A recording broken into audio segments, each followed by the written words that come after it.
everybody, this is second lecture from Particle Nature of Waves. Today we are going to talk about X-ray spectrum. Mostly in 1930, he made a systematic investigation of X-ray spectra of elements.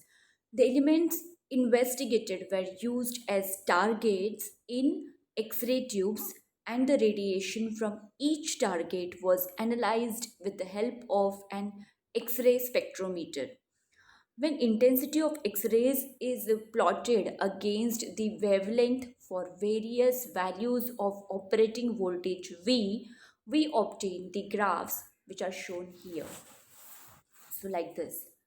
So you can, this is the intensity on y-axis, on x-axis we have wavelength. So, and this 20 kilovolt, 30 kilovolt, these are the different operating voltages. So you can see that as the wavelength increases, the intensity goes on increasing, it reaches certain maximum and then decreases. And one important thing which you can see or note down in this graph is, as the operating voltage increases, there is one lambda minimum corresponding to each graph. That lambda minimum decreases when the operating voltage it increases. Okay, and there here you can see there is one spectrum which is superposed on the continuous spectrum. This spectrum, it is called as continuous spectrum. So in between you can see there are certain spikes. These are the spikes, or in between there are some irregularities in the spectrum. So let us talk about it. Okay, so what are the experimental observations? First thing is, it is observed that X-rays produced at a given accelerating voltage vary in wavelength, but none has a wavelength shorter than a certain value of lambda m, or that is called as lambda minimum. As the accelerating voltage V increases, we saw that lambda minimum it decreases, and for a given operating voltage V, lambda minimum is same for all elements producing X-rays. That is, the lambda minimum, it is independent of the nature of the target. We can also see that in case of molybdenum, there are pronounced intensity peaks, which we saw just now, indicating the enhanced production of X-rays. And in case of tungsten, you can see the similar uh, irregularities or pronounced intensity peaks. And in case of tungsten, these lines appear at 70 kilovolt. So basically there are two types of X-ray spectrum. One is continuous spectrum, another is characteristic spectrum. So let us talk about what is continuous spectrum and what is characteristic spectrum. Continuous spectrum, it has a definite minimum wavelength depending on the accelerating voltage V, that is on the energy of electrons incident on the target. So this graph which we have just now seen. In characteristic spectrum, what happens? A sharp line spectrum superposed on continuous spectrum, characteristic of the element used as a target, we get. In this case, V should be such that energy of the electrons hitting the target is more than the energy of X-ray photons corresponding to discrete lines. Let us understand in detail what is continuous and characteristic spectrum. Now, continuous spectrum, we have electrons. When electrons collide with the atoms of the target, electrons are coming out from the cathode by thermionic emission. We have seen that during the X-ray production. Okay, so electrons are coming out from the cathode and they collide with the atoms of the target. When these electrons they get collided with the atoms of the target, these electrons get accelerated by the nuclei. And we know that according to electromagnetic theory, an electron accelerated in the Coulomb field of a nucleus must radiate electromagnetic radiation. And here the radiation, electromagnetic radiation which we get, that is called as Bremsstrahlung, or it is nothing but breaking radiation. So the German name is Bremsstrahlung. When the electrons radiates energy, it loses energy. So there is no restriction on the energy value which lost by an electron. Suppose an electron, it is having 10 MeV of energy, it can lose 2 MeV out of 10, or it can lose 5 MeV out of 10, or it can lose all of its 10 MeV energy in one shot. So there is no restriction on the energy lost by an electron. So this explains the continuous spectrum with lower wavelength limit lambda minimum. That means electron, it can lose any energy, it can lose energy in one shot, all of its energy in one shot, or in some in breaks.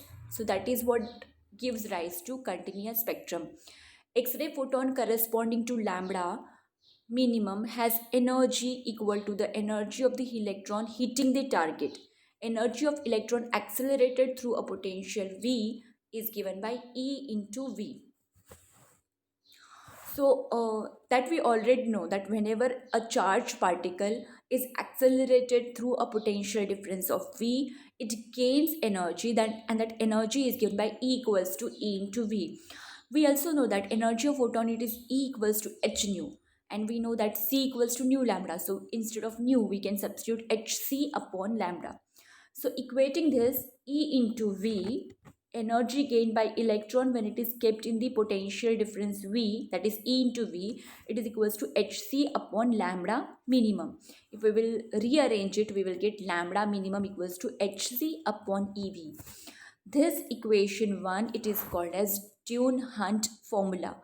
Lambda minimum is independent of the nature of the target. We have discussed that it depends only on V. So H is constant, that is Planck's constant, C is constant, E is also constant. So here lambda minimum, it depends upon only accelerating voltage V.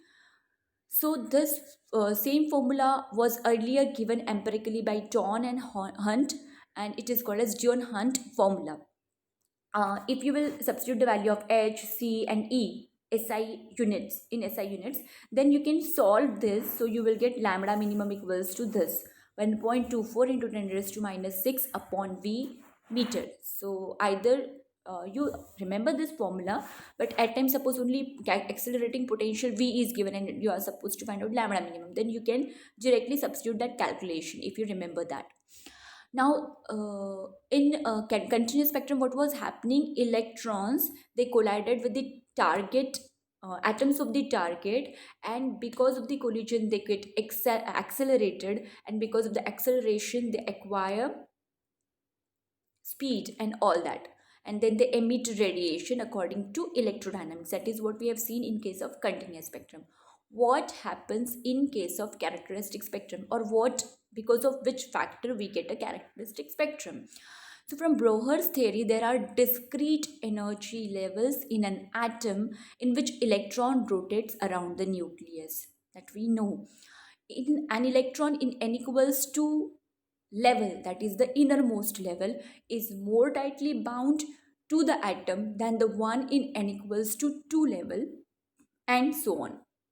Now suppose the electron which is coming out of the cathode, it is highly energetic, then what happens, that high energy electron in X-ray tube collides with the atom of the target, and when it collides, it in continuous spectrum, what is happening, it collides with the target and it gets accelerated. Here in case of characteristic spectrum, what is happening, the electron, it will collide with the atom, and it is possible that it will knock out an electron from the inner filled shells. Obviously when we are when it is simply colliding with the atom, less energy is required, but when an electron, it is highly energetic, instead of colliding with the atom, it will knock out the electron from the innermost shell of that particular atom. When this thing happens, atom will become unstable because one electron is knocked out of the atom. So as to achieve stability, electron from the outer shell, it will jump to the inner shell. One electron has come out from is knocked out from the innermost shell by the collision from the electron with that electron, and there is a hole which is created over there. Now so as to achieve stability, electron from the outermost shell, it can jump to that particular shell, innermost shell, and so as to achieve stability by radiating a photon. We know that whenever electron from higher orbit, it jumps into the lower orbit, it will emit a photon which will have energy equal to difference between the two energy levels. Okay, this radiation forms a discrete line of a characteristic spectrum. Now here the radiation which is forming, it cannot have continuous value. We know that it can have value which is only equal to the difference between the two energy levels. That is why these lines are called as discrete lines. Now, since the colliding electron can knock out the atomic electron from any of the filled shells, depending on the energy of the colliding electron. अगर colliding electron का energy ज़्यादा है, it may knock out the electron from the innermost shell. If it has a little less energy, then it may knock out the electron from the second innermost shell that way. So there is a possibility that electron may be knocked out from the innermost shell or second innermost shell or third innermost shell that way. So since the colliding electron can knock out the atomic electron from any of the filled shells, and since reorganization of electrons in the atom to attain stability can occur in several ways, because see, when reorganization is happening, suppose there is a hole which is created, that hole may be filled up from the electron from the immediate next uh, orbit, or from the electron from the uh, outermost orbit. So there are different possibilities. So because of this, there are number of discrete lines which are possible in case of characteristic spectrum. The energy levels and their spacings are different for atoms of different elements.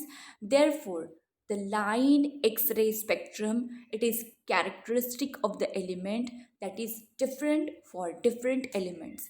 So that is how this X-ray spectra technique, it can be used in a spectroscopy. These X-rays are used in spectroscopy for identification of elements and all, because of this characteristic, because X-ray spectrum, it is characteristic of the element. Okay, thank you so much.